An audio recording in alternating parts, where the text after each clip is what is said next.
The following is transcribed.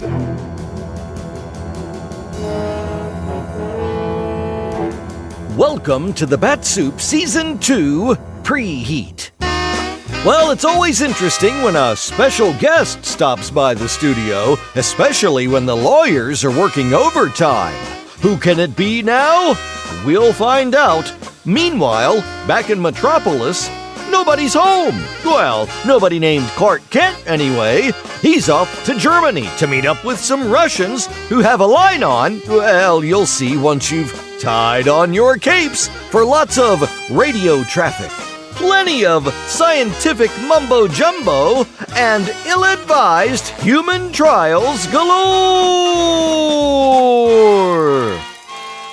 While Superman, in his guise of Clark Kent, isn't exactly hot on his trail, we'll say more like reasonably warm, but it ain't gonna burn ya, Der Teufel is on a recruiting tour.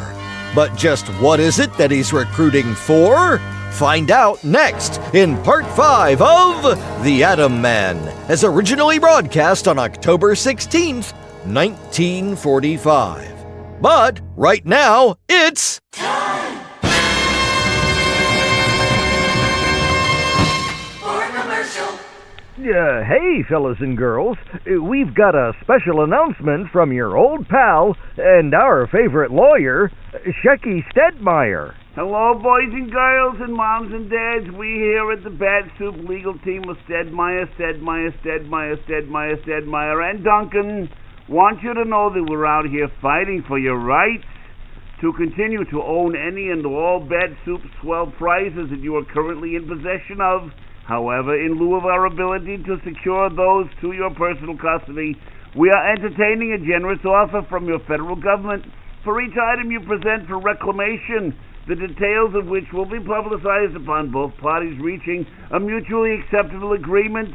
This public notice is given heretofore, under which, as dictated by and signed off upon by all agreed parties above, heretofore known as the parties, and until breach of contract is proven, is to remain in force until such a time as one side can weasel out of it, and the other can't enforce it because it's not worth the paper it was printed on in the first place of the party of the first part. Thank you. Did you get all that, gang? Well, the bottom line is, if you've got any Bat-Supe gear laying around, you might want to keep it handy. That goes double for you moms and dads out there, if you understand the implications. Meanwhile, if you have any questions, information sheets are available wherever you stock up on never nutritious, definitely delicious Bat-Supe, which is available wherever fine podcasts are sold. I have no idea what's going on. Curtain. Music. Kellogg's Pep, the super delicious cereal, presents The Adventures of Superman. Faster than a speeding bullet. More powerful than a locomotive. Able to leap tall buildings at a single bound. Look, up in the sky. It's a bird. It's a plane. It's Superman. And now, The Adventures of Superman. Having stolen part of the Kryptonite fragment which robs Superman of his strength, Der Teufel, a brilliant but unscrupulous Nazi scientist, escaped to Germany.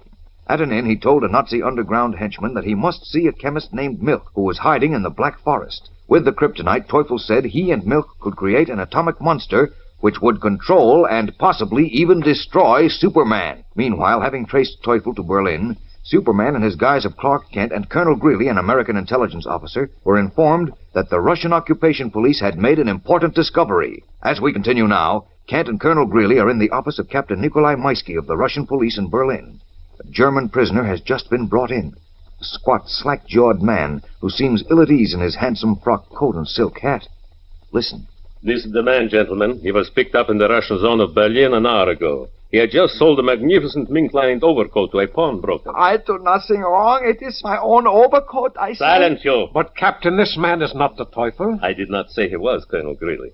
He had, however, contact with der Teufel. Where? When? A night before the last, Comrade Kent, in a street close to the airport. These are Teufel's clothes he wears now, or rather, the clothes of the late Dr. Orlovsky of Belgravia. as whom Teufel masqueraded. They are? Are you sure? I am positive, Colonel. In a pocket of the overcoat was a label bearing the name of Dr. Orlovsky and the name of a tailor in Belgravia.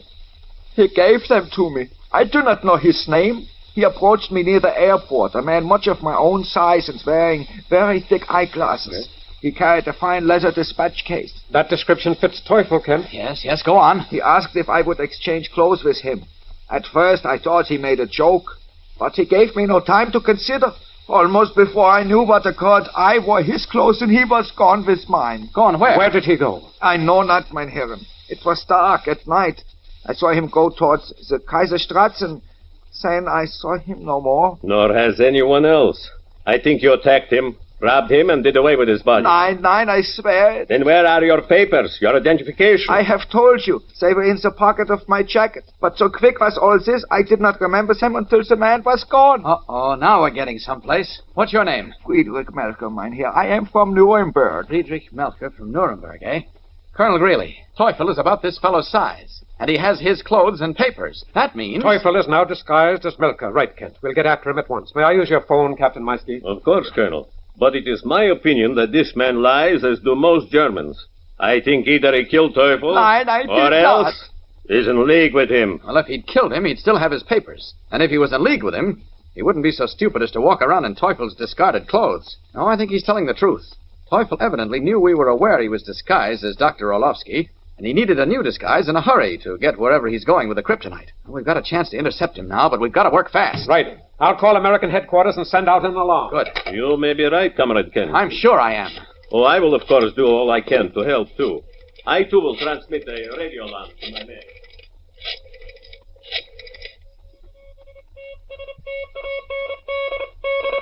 Soviet GPU, Berlin, calling all military and police forces. Attention. Search for middle-aged men about 5'7", weight 190 pounds, ragged clothing, carrying identification papers of Friedrich Melcher of Nuremberg. This man is the Teufel and is urgently wanted.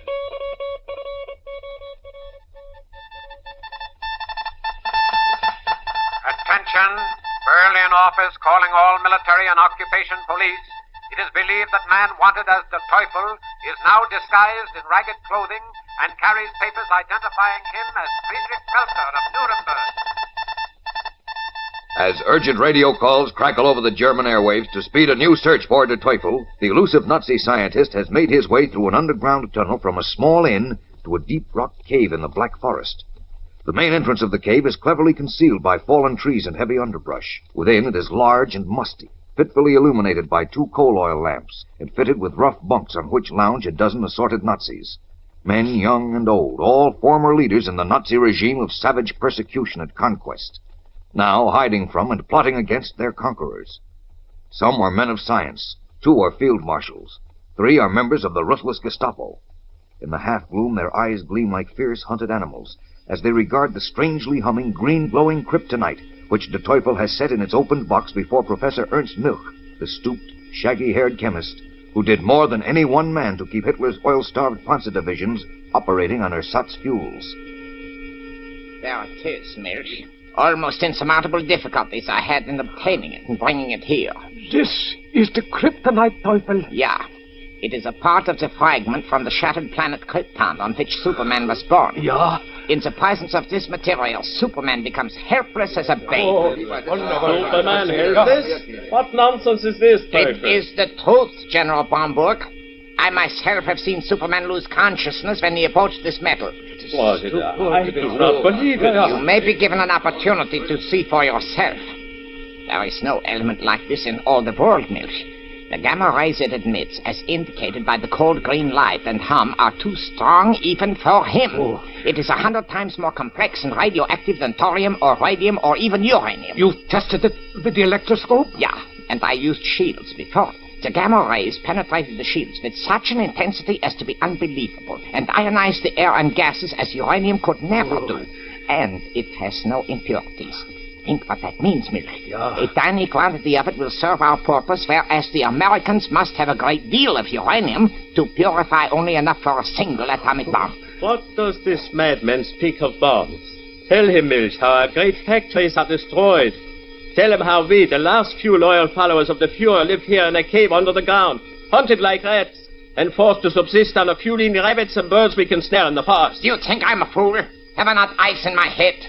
However, with the kryptonite, we need neither factories nor bombs. What do you mean, Teufel? I will explain, but first I will close the box. But now come. Tell us what it is you mean. I mean this, Mill. If you can dissolve the kryptonite, I will create an atom man. What? An atom man. A creature in whose veins will flow a solution of pure kryptonite, who will, by use of a converter, be able to shoot kryptonite atoms from his fingertips in an unbroken chain that will create such destruction as the world has never dreamed of. You're mad. I was never so sane in my life, General Bromberg. If Professor Milch can dissolve the kryptonite, we will be able to control Superman and then force the rest of the world to its knees. But, Teufel, you speak of an atom man. I presume you mean an artificial man, a robot. I mean a human being. What? Yeah. A human being. One of us here, in this cave, will be the world's first atom man. Startled, Professor Milk and his Nazi cohorts stare open-mouthed at der Teufel. A human atom man. Can Teufel be serious? We'll return in a moment for the climax of today's episode. But right now, let's hear from Dan McCullough. You know, Eddie's mother asked me the other day, what on earth has gotten into him lately? Says she hears him carrying on the strangest conversations with his pals, like, trade you Superman for Harold Teen, or, have you got Smokey Stover yet? Well, of course, I told her he's busy with his collection of the new comic buttons that now come in packages of Kellogg's Pep. Told her there are 18 different buttons, each one with a true-to-life picture of a familiar comic strip character, like Smilin' Jack and Moon Mullins and K.O. Told her these buttons are bright-colored and sparkling on sturdy metal. Told her all the gang likes to collect them, trade them, wear them on their jackets or dresses or caps. And you know what Eddie's mother said? That's fine, she said. I'm going to get Eddie another package of Kellogg's Pep right away. Inside every package, there's a thrilling prize, one of these dazzling new comic buttons, or a military insignia or warplane button. It's a prize for you from P.E.P. Pep, made by Kellogg's of Battle Creek. Now, back to the adventures of Superman. In a hidden cave in the Black Forest of Germany, where Professor Milk, the famous chemist, and several other prominent Nazis are hiding, der Teufel has just startled them by stating that one of them would become the world's first atom man. You're mad, Teufel, mad. Out of such madness, General, will come victory. But how can this be, Teufel? With the kryptonite in his veins, a man, he could not live. In my solution, he would live, Milch. But if the atoms were split, he'd blow up, you fool. Whom do you call a fool, General? I did not lose the war. You did. Well, Milch, speak. But we have everything to gain and nothing to lose. How long before you can dissolve this kryptonite? But I do not know. I have a small laboratory set up in another room as a cave, but it is not very complete. You performed great things during the war, and you did not have everything you needed. Will you try now for your own life and the life of the fatherland? I tell you, he is mad, Milch. Nein, General, the Teufel is not mad. He is a genius. And if he says he can create an atom man, then I believe him. And somehow, whatever the cost, I will dissolve the kryptonite. Well spoken, Milch. A toast to our success, gentlemen. Is there wine? Oh, yeah. Ah, good. Heil Hitler! Heil Hitler! Heil Hitler! His moonlike face beaming, der Teufel leads the toast to the success of the dread Atom Man. Will this small, desperate band of fanatical Nazis succeed in their grotesque plot? Or will Superman, menaced as he never was before, stop Teufel before it is too late? Don't miss tomorrow's exciting episode, fellows and girls. Tune in, same time, same station, for the adventures of Superman. Faster than a speeding bullet. More powerful than a locomotive. Able to leap tall buildings at a single bound. Look, up in the sky. It's a bird. It's a plane. It's Superman. Fellows and girls, be sure to follow the adventures of Superman, brought to you every day, Monday through Friday, same time, same station, by the grand old Kellogg Company of Battle Creek. And for other thrilling adventures of Superman, see your local newspaper. Superman is also a copyrighted feature appearing in Superman DC Publications. And now, faster than a speeding bullet, it's part 6 of The Atom Man. as originally broadcast on October 17th, 1945. Kellogg's Pep, the super delicious cereal, presents The Adventures of Superman. Faster than a speeding bullet. More powerful than a locomotive. Able to leap tall buildings at a single bound. Look, up in the sky. It's a bird. It's a plane. It's Superman. And now, The Adventures of Superman. Escaping to Germany with a piece of the Kryptonite fragment which robs Superman of his strength, Der Teufel, a brilliant Nazi scientist, made his way to a secret cave in the Black Forest where several leading Nazis were hiding. Teufel told Professor Milk, a chemist, that if the kryptonite could be dissolved, the resultant solution, injected into the veins of one of their followers, would create an atom man, a human monster, generating sufficient atomic energy to first control Superman and eventually bring the terrified world to its knees. 48 hours have now passed, and neither Superman nor the Allied police have been able to locate Der Teufel. Once more in his guise of Clark Kent, the Man of Steel nervously paces the floor in the office of Colonel Greeley, Chief of American Intelligence in Berlin. Listen. For heaven's sake, sit down, Kent. You're getting on my nerves. Oh, I'm sorry, Colonel. I guess my own nerves are getting a bit ragged. It's just that Teufel has that kryptonite, and he's a brilliant scientist, and, well, he's performed some experiments, something to do with an atom man, which he says will rule the world. And you believe that? Well... Say your nerves are in bad shape. It's just that I know Teufel, you don't. And I know the power of that kryptonite. I tell you, Teufel must be found, and found quickly. He must. But I need help. Even I can't examine every nook and cranny of Germany and all of the 100 million people in it. Fearful as he has never been before, Clark Kent, who is Superman, waits for some word of Der Teufel. Meanwhile, at a little village near the Black Forest, a young military police sergeant named Bill Nelson has just alighted from a train after a 48-hour leave. In a jeep with Corporal Harry Marks, he is returning over the dark road to his base. Say, what's that new gadget on the dash, Harry? Looks like a radio. It is. We're in style now, Bill. Regular big-time cops. They put a two-way set in here day before yesterday, the day you went on leave. Say, pretty snazzy. Turn it on, see if we can get Bing Crosby. Are you kidding? Let's see what headquarters has to say. Number 3, South Central Occupation Zone. All military commanders and occupation police stand by for important announcement. Oh, what's this? It is believed that a dangerous German scientist named Der Teufel is now disguised in ragged clothing that again. and carrying papers identifying him as Friedrich Melker of Nuremberg. This man must be apprehended. Friedrich Melker? He is about 5 feet 7, weight 190 pounds, wears thick eyeglasses. He is believed to have in his possession a small piece of green glowing radioactive metal. Take no chances with this man. He is dangerous. That is all. We've been getting that announcement every couple hours since you left. They must want that Teufel guy bad. Wonder what that piece of metal is he's carrying around. Friedrich Melker. You know, I've heard that name before. You have? Where? I can't remember. Gosh, I know I heard it someplace. Say, seems to me there's somebody in the movies or on the radio named Melker. Oh, I got it. An opera singer. Melchior. That's why it sounds familiar. Oh, yeah, maybe that's it. Sure. I'll spruce up, Bill. There are the lights of the inn. We'll be at the base soon. You want to look sharp when you meet up with the CO again. We got a lecture this morning about getting sloppy on occupation duty. Oh, I shaved on the trip. Harry, stop at the inn. What for? What's at the inn? I just remembered. That's where I saw Frederick Melker. What? Now, wait a minute. I saw him, I tell you, 2 nights ago, just before I went on leave. Go on, pull up in front. You saw him where? In the dining room. He was with Gottfried, the innkeeper. Gottfried said he was his cousin. Gottfried did? Listen, are you sure? Sure as I'm sitting here. I was making my last check before going back to the base. And this short, powerful German was with Gottfried. He was wearing ragged clothes and a patch over one eye. I asked him who he was. He said he was Friedrich Melker from Nuremberg. I asked him for his papers. Did he have them? They were in order, all right. So I left. But holy smokes, Harry, that guy was Teufel. Then what are we waiting for? Come on. Oh, it hasn't closed up yet. Oh, you better check your gun. Yeah. It's okay. Let's go. I didn't see anybody around when I was here yesterday or today. Well, it could be hiding in one of the rooms. Or in the cellar. If he isn't, Gottfried will know where he is. I never did like that rosy-cheeked Prout. Always fawning. Well, here we are. You're in charge, Sergeant. Proceed.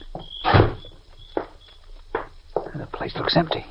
Here comes mine host. Guten Abend, meine Herren. To what do I We owe came to this? see your cousin. My, cousin? Yes, you remember. He was here 2 nights ago. His name's Frederick Melker. Nobody in the dining room, Bill. Oh, my cousin Frederick. Yeah, of course. I'd forgotten he was here. He stayed so short a time. You mean he's not here now? Oh, nine. He left soon after you did, Sergeant. But, why do you wish to see Frederick? Are you kidding? You know doggone well that Melker... Just a minute, Harry. Where did he go, Gottfried? He said he was returning to Nuremberg. That is his home. I see. Mind if we look around a bit? No, look around, of course not. But, we'll take a look at the kitchen first. Come on. No, you lead the way, Gottfried. Yeah, of course, but I do not understand. I tell you, Frederick does not... What? He dove behind the bar. Dirty bum, come back here, Gottfried, or I'll drag you out of there. Oh. Harry! Got me. My leg. Look out, Bill. Yeah, I see him. He ducked too quick. Harry, all right? Just my leg. Oh, never mind me, Bill. Watch when he shows himself again. You better come out from behind that bar, Gottfried. I will come out when you are both dead. Listen, you fool, you can't get away. You better come out while you're still alive. Oh, yeah? I show you. He shot the light out. Watch it, Bill. Stay down, Harry. We can't see the bar. He can't see us either. Yes, he can. There's a little moonlight coming in from the window behind us. So, you seek that Teufel, eh? Yes, and we'll get him, and you too, Gottfried. Nine, it is I who will get you, you American swine. Sit tight, Harry. I'm going after him. Oh, Bill, you can't see him. Don't worry. Just hug the floor, fella. But, Bill... Quiet. Gottfried, I got you. No, peak American. Bill! I'm shot! Bill! I'm okay, Harry. I think he's done for, though. How about you? You sound hurt. He nicked me in the side. You stay here. Where are you going? I'm going to the car. Radio. Gotta call the base. Bill! It's okay. I can make it. I hope. Gotta get to the car. Gotta call the base. Get her. Tell him Harry's hurt. I don't know if I can make it. Come on, fella. Gritting his teeth and with one hand pressed to his wounded side to ease the pain, Sergeant Bill Nelson crawls, falls, and crawls again, slowly and tortuously toward the jeep. Will he make it? Der Teufel is at this moment in the secret cave in the Black Forest, less than a mile away. Superman, if he were here, could see him. We'll return in a moment for the climax of today's episode. But first, here is your announcer with a friendly tip. Gang, you've heard the word barter, haven't you? You know, B-A-R-T-E-R, barter. That's the ancient way of buying things before they invented money. Means the same as trading or swapping. Well, that old system of barter has sure been brought up to date since the Kellogg Company began packing those brand new comic buttons in packages of Kellogg's Pep.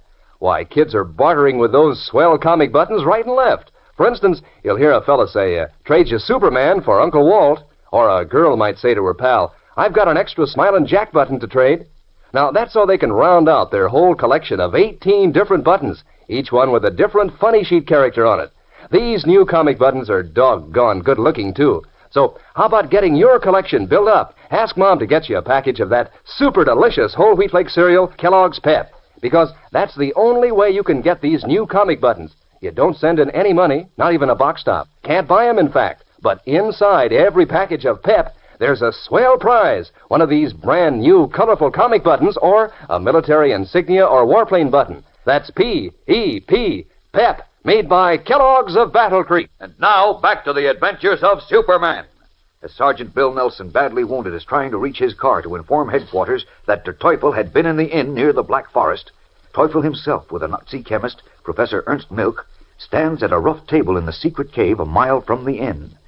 In a test tube, suspended above an improvised oil burner, a small piece of green glowing metal in a purplish liquid suddenly crumbles. There is a white-hot flash. And then the liquid in the tube turns green and boils violently, emitting a scorching green steam. Ah, Himmel. You've done it, Milch. Ja, Teufel. The Kryptonite is at last dissolved. Wunderbar. My converter is already prepared. It remains only to select the one among us who shall become the savior of the fatherland. I have been considering that forever. He should be young, or at a man, and strong. Yeah. And imbued with a hatred for our enemies. And I have decided that my son is the perfect choice. Your son? I have observed him. He is young and strong, and he did well in the war, did he not? He received the Iron Cross from the hands of the Führer himself. I've spoken to him of this experiment. He begs for the honor. Good. Prepare him then. In a few minutes, when the kryptonite solution has cooled, we will inject it into his veins. And in 1 hour, the first atom man will walk the earth to bend first Superman to his will, and then the rest of the world. 1 hour. In 1 hour, Der Teufel states, an atomic monster will leave the dark cave in the Black Forest, first to subdue Superman, and then all civilization.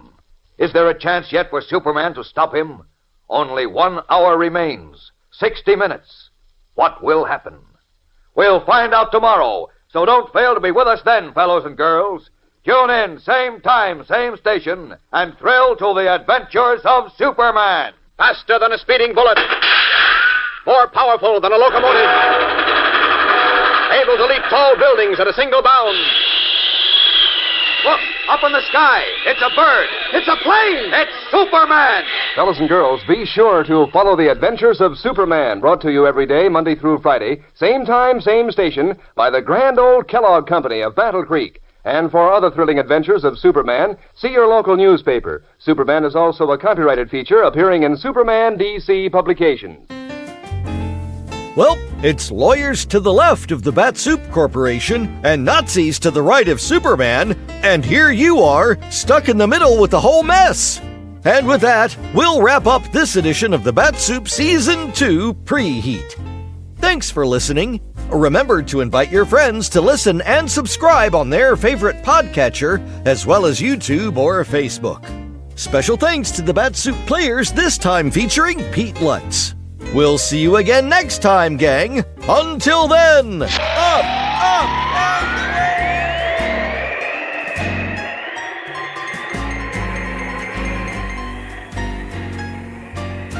Out of the telltale traces embedded in the ancient rocks, science has constructed a picture of prehistoric life. It is a picture filled with grotesque and monstrous creatures who walked the earth at the dawn of the world. At least, so the textbooks tell us. But then, the textbooks carefully ignore the bewildering experience of a man named Amagino. Among zoologists and paleontologists throughout the world, the name of Professor Florentino Amagino was known and esteemed. Each year, in his opening lecture at the South American University where he taught, the professor would stress what an accurate and exact science paleontology has become. During the coming year are not guesses. We know that there were such animals as the dinosaurs, the giant sloths. We know what they look like. Yes, Professor Amagino was almost complacent in his faith in the science which he taught. But on a certain day in the late summer, the professor arrived at the university to find a small box lying on the desk in his office. What's this box doing here, Ramon? Someone sent it all the way from Patagonia. Oh, here's a note on top. Dear Professor, I know you will be interested in this.